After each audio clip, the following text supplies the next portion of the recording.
cooperation. They've had solos and duos. A lot of people splitting up, playing with new duos as well. We've seen that a lot in NA East, as well in EU, as we get into this next game. Issa and Camo on the low ground. Yep, and you can see that controller duo trying to represent and do everything they can. Issa having already qualified for the solos, Camo trying to find his way to New York City. Can they make it? And this is actually one of the fittest end games we've seen so far, with 39 players left, still 22 duos, so a little more action going on.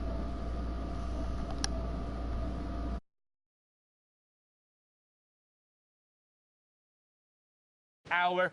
Third time was the charm, 56 minutes remaining. And again, if you are just joining us and it's one of your first weekends watching, it is 3 hours or 10 matches. The semifinals were played yesterday and the qualifying spots are in the top right. We have already seen the BES duo advance out of Oceania and the Trigger QQ duo from Vietnam take home the spot out of Asia. Which four will join them in Europe? And who do you got your eyes on, Shai? For me, at the moment, I think that Shaw is just playing amazingly right now. I also think that there's going to be a lot of chances for Camo and Issa to pop off as well. They've been up and down in the leaderboards at the moment, but as we can see over here, these high elim games, if you get 1 or 2 pop-offs, you're right back into the running. There is only an hour left, but everyone's already experienced in playing their 10 games, knowing that, hey, if we're behind 2 or 3 games, we can play a little bit aggro here and then catch up with those big placement types of games later on. So hopefully these guys and their game plans work out. We'll see what's up right now. A little bit of a sneaky game coming in, a 4-gun loadout, which we don't see too much from Issa, with combats, ARs, drum guns, a very AR-heavy medium ammo loadout. Low people as well on mid at the moment. A lot of calmness. When there's not too many people in the server, you have these stalemate moments where a lot of people get to have a lot of information. Now, this is good for 2 reasons. One, the people who are boxing up know a lot of things about one another. But the bad part about it is that if everyone has information on everyone, there's so many more sightlines that get abused and used for eliminations left and right around the whole map. Yeah, it's much harder to manufacture eliminations in this circumstance because everyone is used to playing. And it's kind of nuts that we've gotten to the point in Fortnite where 39 people in a 5th circle is like, oh yeah, you know, that's not that dense. You know, it's fine. You got some room to move around and work with. But like, normally the reason people say play for late is because when you get so chaotic, if you are deliberate and you're able to get your rotation down, you will get opportunities to pick off other players. And you can see there just how aggressive these guys have been. 1,102 damage above the Storm Surge threshold. Again, that will turn off once we get down to below 30 players. As you see the launch pad come out, no bonks there. Thought about challenging for height instead. Gonna go far side of the zone and box up and turn. Camo now missing his partner, actually. They finally get together once again. He's going to be boxing up, waiting for any elims to happen. These guys have 8 elims together in total. Heavy Snipe coming into onto the box as well in front of them. No follow-up, though, as it's not possible. These guys are on split layers, although that's very good for sight lines and different vantage points. Sometimes the synchronization can get desynchronized when you're not together with your duo partner. Stay with your buddy. Particularly, it's week 10. Come on.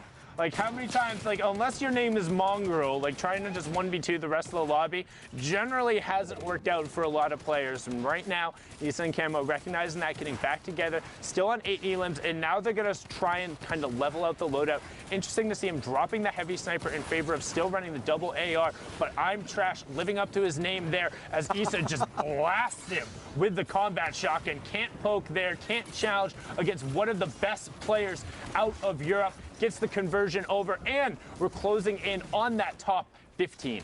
Very, very smooth build over there to get right back up to his partner. But no, these guys are split now.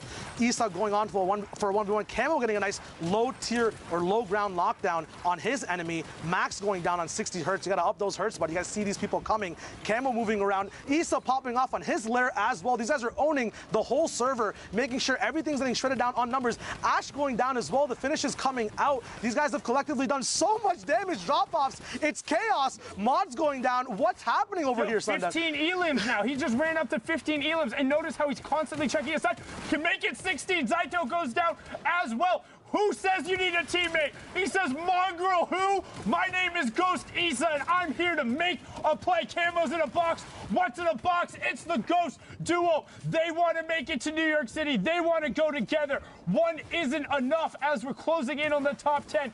38 points so far. 17 elims. They're already on 22 points just from this match, but they will not stop yet. There's still chaos going on. Pushes forward. Jexy goes down. Trap gets armed right next to him, and they're into the top 10. Issa picks up another one on the high ground. They're on 19 now. He needs to circle back around and find the zone, and he finally does. Narshni goes down. Delay goes down. Top Boy goes down. Closing in on top 5, and he finds it. Jinsen goes down as well. 6 left. Are their health bars working? They haven't taken any damage that's significant at all. Still both alive on separate. They're playing solos.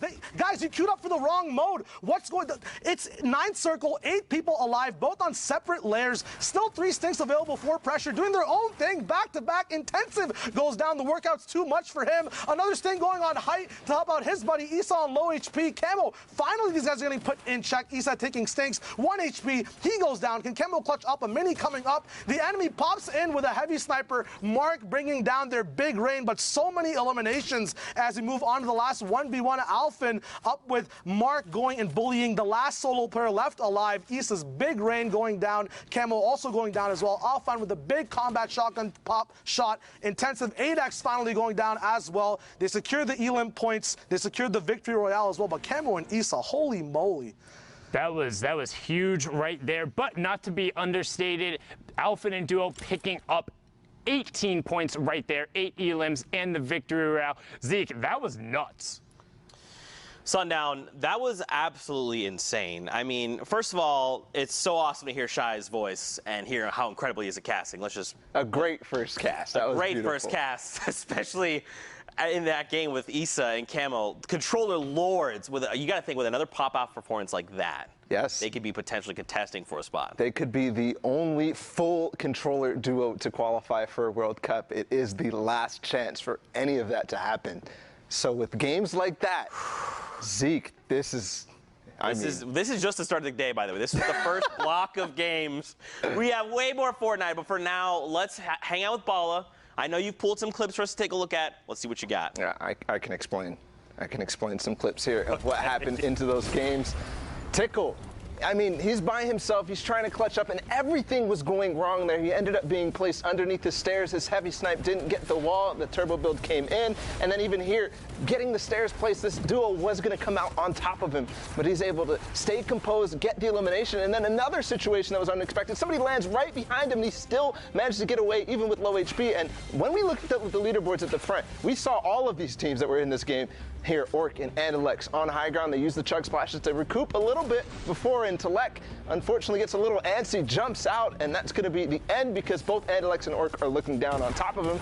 Here, Osmo goes on a tear with his teammate Milan. And I mean, some of the things that they did here, this was really interesting to me because you used to run out in the storm and just tank the damage from the storm to get the loot. But in this case, he's using the chug splash to recover instantly. And then what a catch there from Osmo. We're going to look at another team here, Provoked and Imagine, who are so close to qualifying week after week, especially last week 8. Provoked actually goes down on a waterfall there as somebody makes its way there. But this shot was disgusting.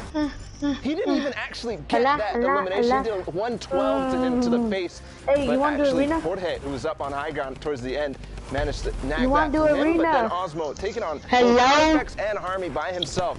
Back Do you on wanna do Imagine, arena? though, is Osmo finally, because Make he me doesn't have the party shotgun here. reloaded, I'm ends like up going in down. arena Imagine fourth. with the good attempt after we saw Provoked end up going down from fall damage, takes out I'm in Risk arena while in the 4. storm, and then makes another storm play to kind of try to catch him by surprise, but it's I not want going to be somebody enough. But it was touch so my close, body. Zeke. This shot right here, and Gonna then look get at this. touched, I'm gonna He get was touched, so I'm gonna not close. touch He myself, already I'm had his gonna touch- crosshair on his face, but no. Hello, Jorge is hello, going to take the hello. win You suck just dick, right? barely by milliseconds here, Zeke. This was so close. Hello. Man, coming down there to Man, this is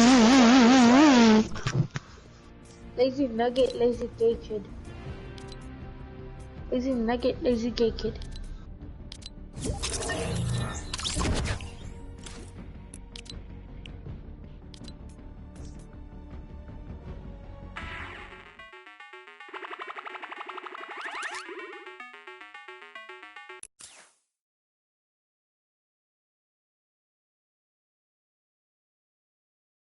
%100% win rate.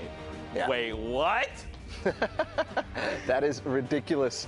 I mean, 62 points. This might be flipped here. Games remaining versus matches played. Possibly Benji, Fishy, and Mr. Savage. We've seen them week after week, and people are starting to, use that Fishy tag at the end of their name to get the good luck. But I mean, Wolfies and Rojo were up here earlier. They've got 57 points now. They dropped down from 1st to 4th. Skite and Vato, who are just barely, I think they got 9th place twice in a row in the duos week. So that's one of the French-speaking duos that have not yet made it. We saw the Solary guys go through before, and then some of these other guys as well. Andalex and Orc, we saw their win. And Dreda, who had the crazy performance in week 9. You guys watched it. Just unbelievable. So it's shaping up. I mean, I'm already seeing Skite and Vato. I'm starting to get excited because they start to play better as time goes on. And we just have all but time right now. It's running down, though. Yeah, for sure. I'm ready to get back into these games. Bala, if you are as well, I think we're going to send it back over to Sundown and Shy. Gentlemen, back over to you and keep the action rolling. Thank you so much, Zeke and Bala. All good, Shy, no worries. But I'm so excited. Like you said, we saw so many of those guys up on that top board. It's so incredibly dense. 52 players in this lobby, 28 duos remaining. And again, the 4 final spots, we're coming down to it right now. That line, because the Mr. Savage and Benji Fishy duo have already qualified, would be 54 points. 51 was on the bottom. 3 points separating everyone. That's how tall you have to be to ride the ride. And Storm Surge is on again, Shy. The pressure is active in EU, and we are in pressure plant as well. The lava's hot.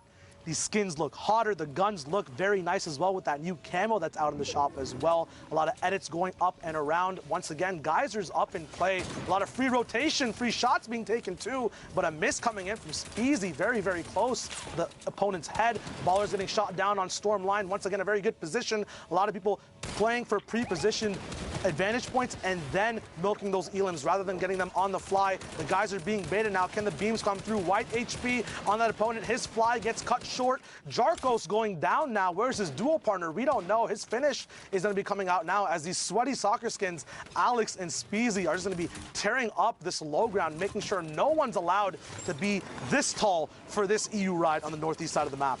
And you see them actually able to get into the mid ground. Alex was the player from the Winter Royale who hadn't played competitive before. It was just always in the arena duos and said, hey, I'm pretty good at Fortnite, and through the open structure has now been in all of these end games. But Speezy now going to opt to tarp away. We'll see the conversion happen onto Alec, and now has to make some tough decision in terms of loot. Is going to drop the heavy snipe in favor of taking the rift. Will he opt to fix anything else up? And you can see now he's trying to go back through and just make sure he gets every possible little bit he can. In these solo spots, when you have to face up against other duos, those spam weapons are always vital.